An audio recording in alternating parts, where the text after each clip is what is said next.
সমান সমান দিই এক্স স্কোয়ার 3x এর পরিবর্তে এটাকে যদি ভাঙাই কি হবে 2x minus six minus 2x minus যদি যোগ করি তাহলে কি হবে মাইনাস 3x আবার যদি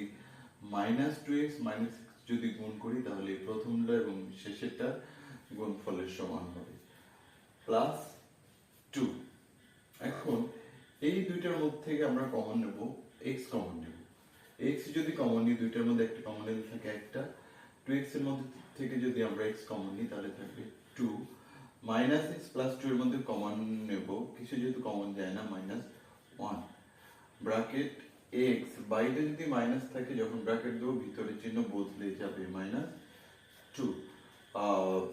এরপরে আমরা দেখি x মাইনাস 2 x মাইনাস 2 এখানে দুইটা যে রাশি আছে দুইটার মধ্যে আমরা একটা নিই